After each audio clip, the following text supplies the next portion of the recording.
আচ্ছা দাঁড়াও তো জিসান, দাঁড়াও। আমি বুঝতে পারতেছি না, তুমি আমাকে বোরকা পরায় নিয়ে আসছো, মানে আমার পেস্টিস তুমি হ্যাম্পার করতেছো। আমি তো কিছুই বুঝতে পারতেছি না, তুমি বোরকা পরে তোমার বাসায় আমাকে কেন নিয়ে আসবে? ভাই, আমি আপনাকে এখনই কিছু বলতে পারবো না। আমি তো আপনাকে আপনার বোনের বিষয়ে অনেক বলেছি, আপনি আমার কোনো কথা বিশ্বাস করেননি। আর আজকে আপনাকে প্রমাণ দেখানোর জন্য আপনাকে এইভাবে বোরখা পরিয়ে নিয়ে আসছি। আর আপনার বোনকে গিয়ে বলবো আমার মা এসেছে, তারপর দেখবেন আপনার বোনের আসল রূপ। আপনি শুধু দেখে যান ভাই, আপনি কোনো কথা বলবেন না। আপনি চলেন আমার সাথে। আমি বুঝতে পেরেছি, তাই বলে কি বোরকা পরে আমায় যেতে হবে? এইভাবে না গেলে তো ও বুঝে যাবে, তাহলে তো আর প্ল্যানটা সাকসেস করতে পারবো না। আচ্ছা ঠিক আছে, ঠিক আছে, চলো আসেন, যাও। আসেন মা, আসেন, বসেন এখানে। অথই, এদিকে আসো, মা আসছে। মার জন্য এক গ্লাস শরবত বানিয়ে নিয়ে আসো তো।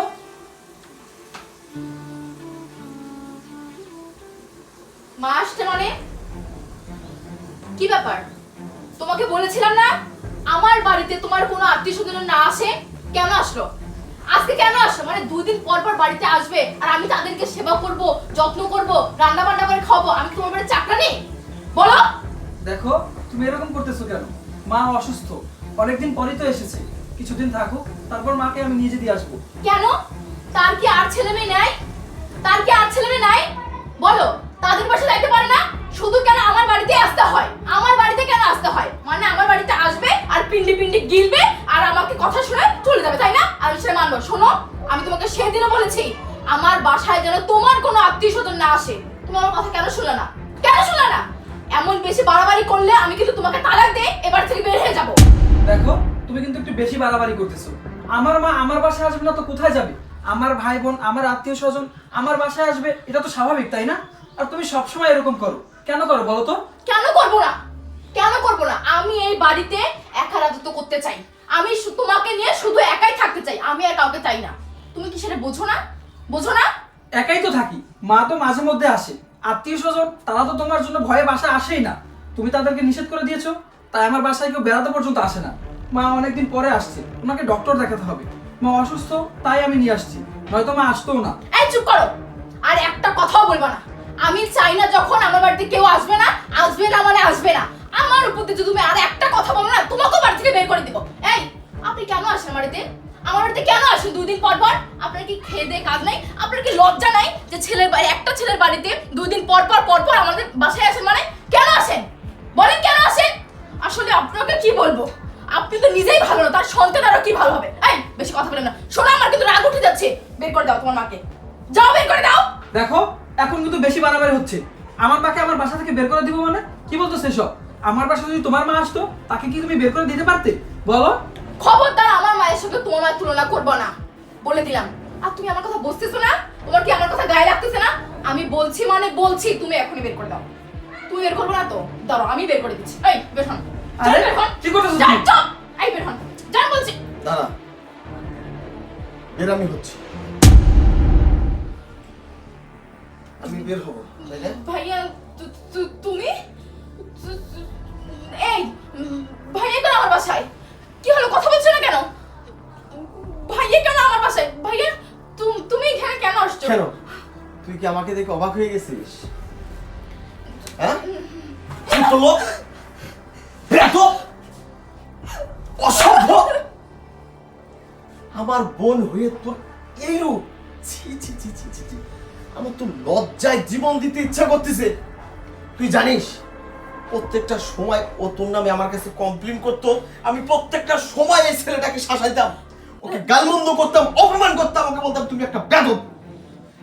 আমার বোন এত ভালো, আমার বোন এত ভদ্র, তার সম্পর্কে তুমি আমাকে আজে বাজে কথা বলো।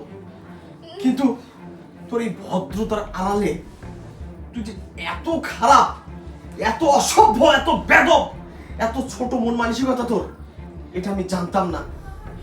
ভাইয়া, তুই আর একটা কথাও বলবি না। তুই যে কথা বলতে চাচ্ছিস, তোর কি কথা বলার মতো কোনো রাস্তা আছে এখানে? বল, কোনো রাস্তা আছে?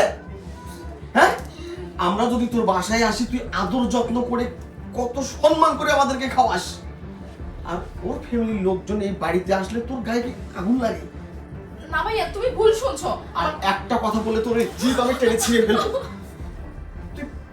ছি ছি ছি ছি ছি, আল্লাহ আল্লাহ আল্লাহ! আমি ভাবতেও পারতেছি না যে আমার বোন তার মুখোশের আড়ালে সে এত বড় শয়তান, এত বড় কালপিট। ছি, ছি, ছি, ছি, ছি। আমার ভাবতেও অবাক লাগছে তুই এত খারাপ।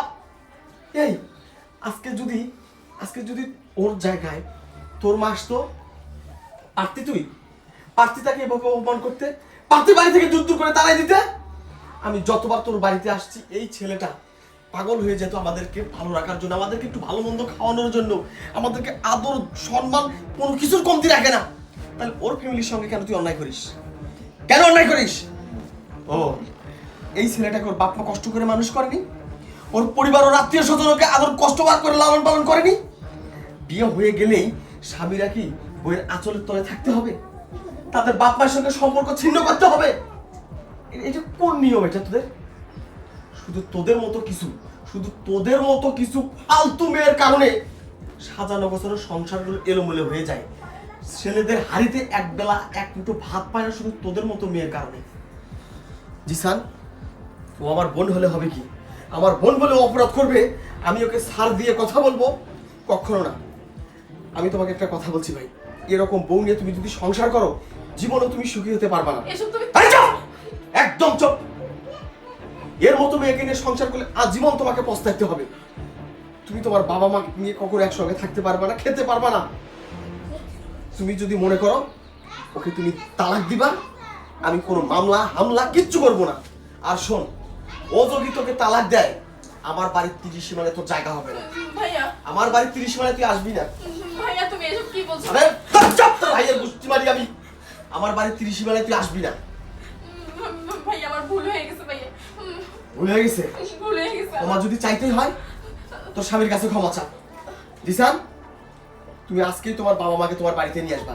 তারা বাড়িতে বসে পায়ের উপর পা দিয়ে বসে থাকবে, আর এই হারামি রান্না করে 3 বেলায় তাদেরকে খাওয়াবে। তাদের জন্য বিন্দু পরিমাণ কোনো অযত্ন হয়, আমাকে বলার দরকার নেই, আমাকে ডাকার দরকার নেই। তুমি ওকে তালাক দিয়ে বাড়ি থেকে বের করে দিবা। ও লাইফে কোথায় যাবে, এখানে আমার কোনো কিচ্ছু নেই। তবে যাবার আগে আমি আরেকটা কথা বলি জিসান, আসলে তোমার কাছে ক্ষমা চাওয়ার মতো মুখটাও আমার নেই ভাই। তুমি যতদিন ওর কথা আমার কাছে বলতে গেছো, ততদিনে তোমাকে আমি মান অপমান করেছি। কিন্তু আজকে বুঝতে পেরেছি ভাই, সরিষার মধ্যেই ভূত। আমার বোন যে এত বড় অপরাধ করেছে এটা আমার জানা ছিল না। ভাইয়া, আপনি আমাকে ক্ষমা করে দিবেন। আমি আপনাকে এখানে অপমান করার জন্য আনিনি। আমি তো আপনাকে অনেক বলেছিলাম আপনার বোনের ব্যবহারের কথা, কিন্তু আপনি আমার কথা বিশ্বাস করেননি।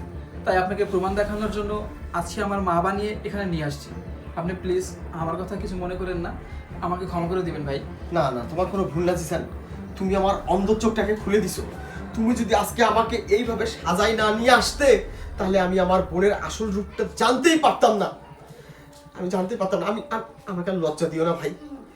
এই সর, তুই সর। ভাইয়া আমার ভুল হয়ে গেছে ভাইয়া, আমাকে তুমি ক্ষমা করে দাও। আমি তোকে সেদিনে ক্ষমা করব, যেদিন জিসান আমাকে রিট্রাই ফোন দিয়ে বলবে, ভাইয়া আপনার বোন এখন ভালো হয়ে গেছে, আমার বাবা মাকে যত্ন নেয়, আমার বাবা মায়ের খোঁজ নেয়, 3 বেলা আমার বাবা মাকে আদর করে খাওয়ায়। সেদিন আমি তোকে ক্ষমা করব, সেই দিন তোর বাড়িতে আবার আসবো, সেই দিন তোর বাড়িতে আমি খাবো। তার আগ পর্যন্ত তুই মরে গেলেও তোর বাড়িতে এসে আমি একটা পানি খাবো না।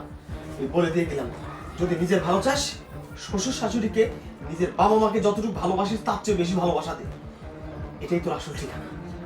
ভাইয়া, ভাইয়া শোনো না ভাইয়া, ভাইয়া। জিসান, জিসান আমার ভুল হয়ে গেছে জিসান, তুমি আমাকে ক্ষমা করে দাও। তুমি আমাকে ক্ষমা করে দাও, আমি আমার ভুলটা বুঝতে পেরেছি জিসান। ঠিক আছে, তুমি যেহেতু তোমার ভুল বুঝতে পেরেছো, আমার আর কিছু বলার নেই।